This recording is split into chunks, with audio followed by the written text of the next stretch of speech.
Hey there, podcasting badasses. It's your host, Sober Steve, the podcast guy. And today we are going to be talking about how podcasting can turn you into a badass in more ways than you would ever have imagined when you start this podcasting journey. That was definitely my experience. And even my clients who I tell before I start working with them, you'll be surprised and amazed by the trickle of what podcasting can do for you in your life and your business.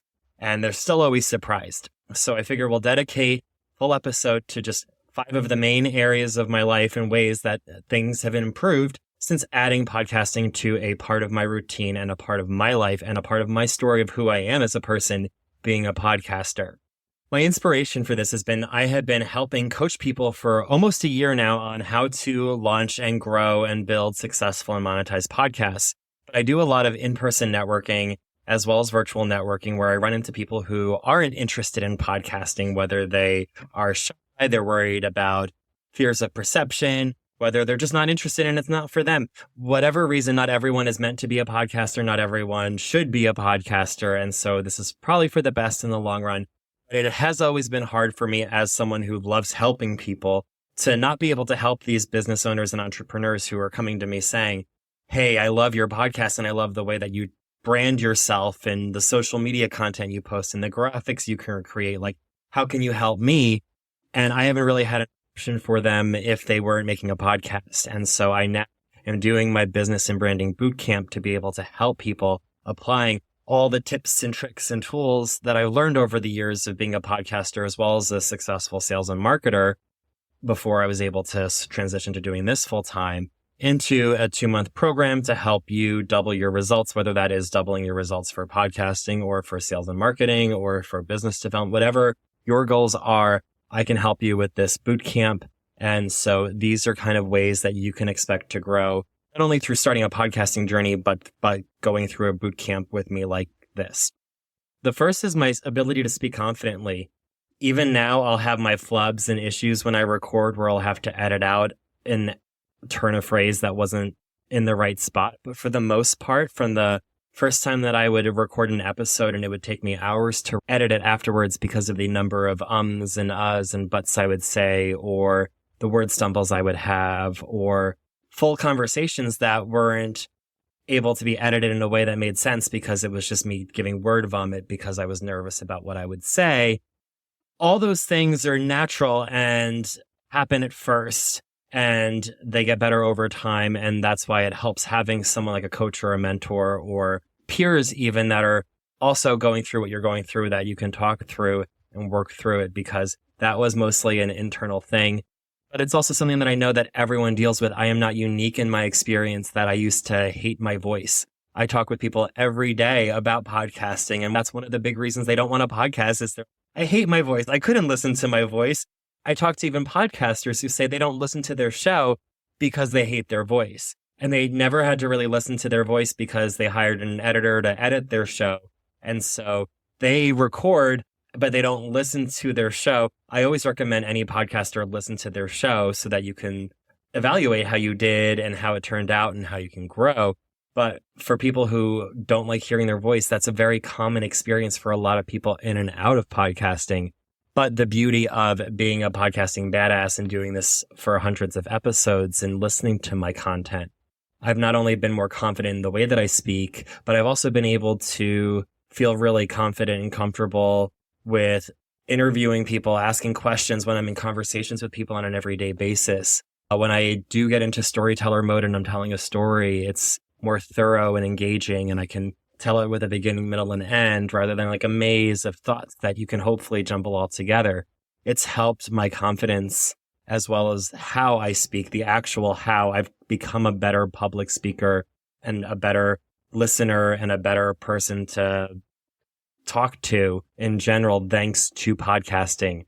And so a lot of that has come with just the confidence and clarity of my message, which is something that I always really work on with my clients, because if you're able to really know who it is that you're specifically talking to rather than everybody, but like to know who your ideal listeners, your ideal clients, your ideal target audience is, knowing who you're talking to, what they need to know, how they want that information delivered, all that type of information that I go over and learn and review with my clients helps them so that they know very confidently when they're behind the microphone or up on stage or at that networking meeting, when they're talking about their business or their brand, they're able to do it with that level of confidence. And so that is huge and a gift of podcasting that I can now help pay forward to other people. And it's beautiful.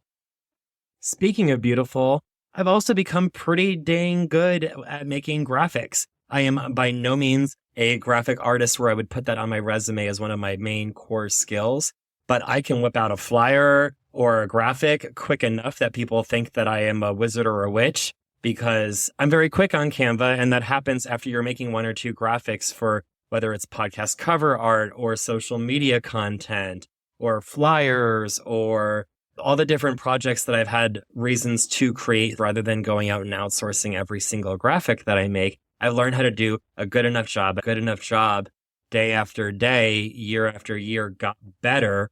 And as I've gotten better at it, also the programs have gotten better with what they can offer. And it's created this great ability now where I am an B to B plus graphic artist, which for someone who was colorblind and considered not artistic as a child because I wasn't great at like traditional arts and crafts at the time, it's wild now to consider myself a creative person who can think of something and create it visually using programs.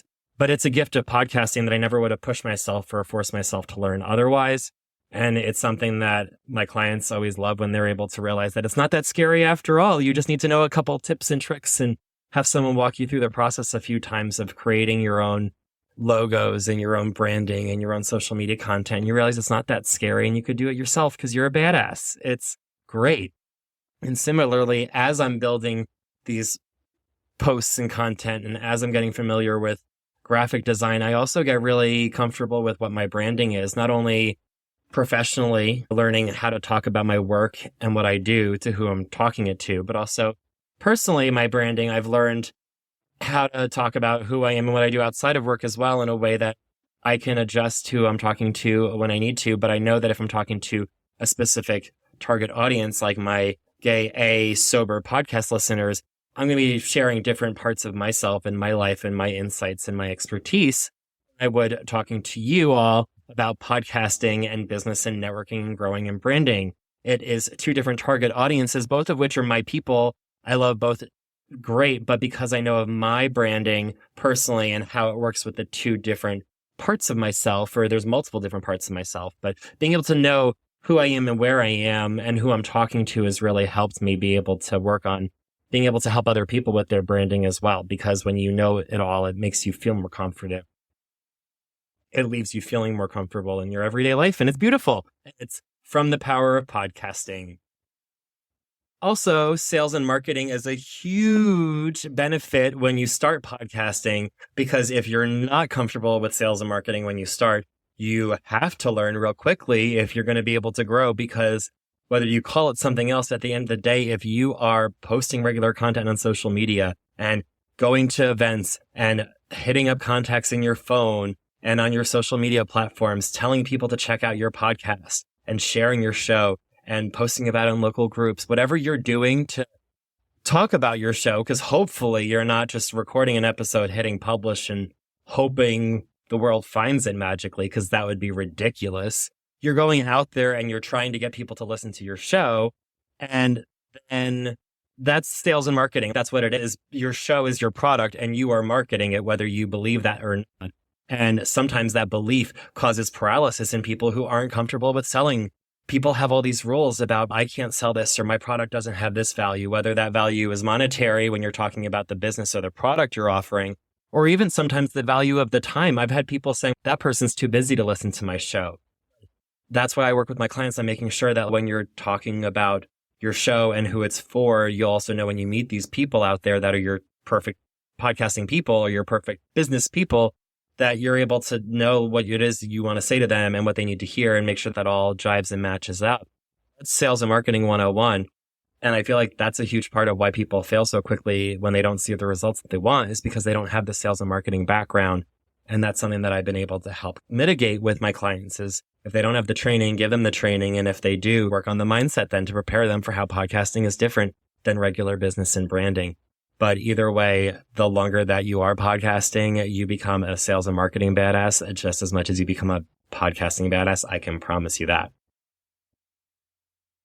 In addition to that, you cannot forget one of the huge draws for a lot of people about the power of podcasting is that when you do podcasting, you are also taking care of your social media content pretty much forever. Sure, you can post other stuff if you want to, but when you are having your content release cycle of knowing that when your episodes come out, timing your content on social media, promoting the episode, whether it's over 72 hours or whether it's over a week or 7 days or however you break up your marketing cycle of posting social media content, your podcast can be turned into reels directly.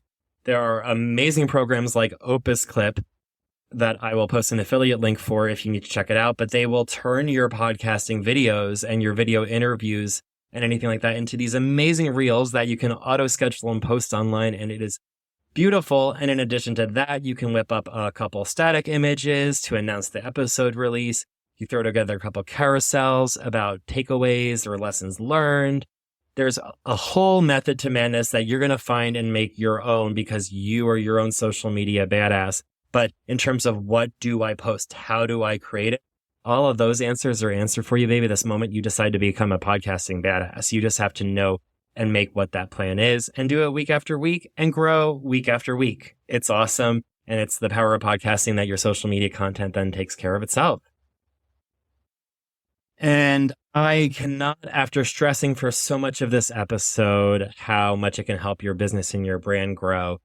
I want to wrap up by saying that my overall life satisfaction since podcasting has been the biggest benefit and turned me into the biggest badass in a way that I never thought that I would be able to before. I was one of those kids that, I had ADHD and I was talkative and gregarious and like a little effeminate. So I was always talking when I shouldn't and always told to be quiet.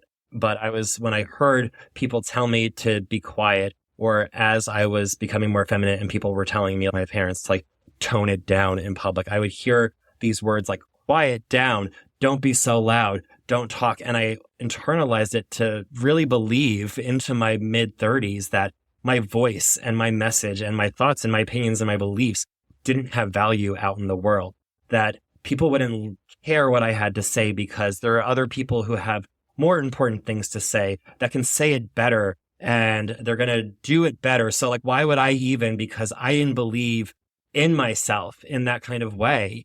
And even when I started the podcasting journey, like I had a little spark of faith or inspiration or badassness that said, I'm going to do this and hit record and publish it.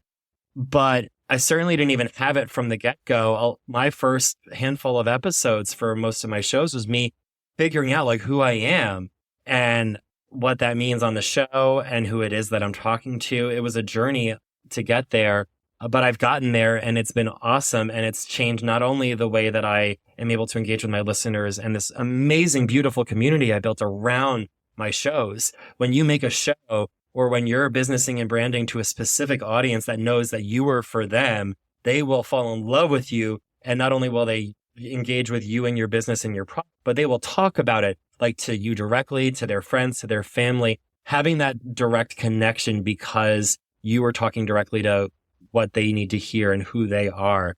It creates this like amazing, beautiful community around you that is fabulous. And then you end up having this confidence that you never knew you had with the way that you talk and not having to constantly be stressing about your social media and what I'm going to post next and not like having all these lessons that I've learned about mindset and how I can show up in these conversations to people has been life-changing. And in life coaching, we do the Wheel of Life, which is basically like a rating or judgment of on a scale of 8 different areas, how great your life is. And after starting podcasting, all of my spokes on my wheel began slowly going up. And I love my life right now. They shot up like rockets when I was able to go from podcasting part-time to podcasting full-time. Now it's like tens across the board. I am living my best life because of podcasting. And it's because it's given me the power to know that my voice matters, that your voice matters, that all of our voices matter, that there's no such thing as too many podcasts, the same way there's never going to be so much. The thing is, there's been too many TV shows. We should just stop making new TV shows because there's been enough. And we don't need more movies. They've had thousands, millions of movies. Who knows how many movies exist, period. But I know it's a fuck ton. And so you got to make sure it's not like we're saying, let's stop making movies and stop making TV shows. So why would you be telling yourself, because you have insecurities about your voice, your message, your brand, your business, your life? Like, why would you be telling yourself that you can't do it when all these other people can? You have the power. You are a badass. It is inside of you. And that's why I love being able to help pay it forward and help unlock that badassness with people every day. So if after listening to this episode, whether you are interested and ready to start or grow your show as a podcaster, or if you're interested in my business and branding bootcamp, make sure you head on over to sobersteve.com or email me at steve@sobersteve.com for some more information, and we can talk about how I can help you. In the meantime, if you're not quite ready for one-on-one working with me yet, also check out the website so that you can sign up for free brainstorming or tune-up sessions. So if you have a business or a brand that you're interested in turning into a podcast, you can come on to my show and talk about your business or brand to all of my listeners. And we can brainstorm how it could possibly turn into a podcast. If it does, I can help you along the way if you'd like. If not, you've been able to introduce yourself to my listeners while also brainstorming what your future show could look like. It's a win-win situation for us both, because it gives me amazing content that shows my listeners what it is like working with me. So if that's something that you're interested in, whether it's brainstorming how to start a podcast or grow your business, or whether it is a tune-up about how to fix a podcast that you've been doing for a while, but you're not seeing the results you want, you can sign up for both of those at sobersteve.com. They're absolutely free, and they're a great way to dip that toe in if you're pod curious, but you're not quite sure whether you're a podcasting badass. We can figure that out together. And until then, keep on podcasting or marketing or growing your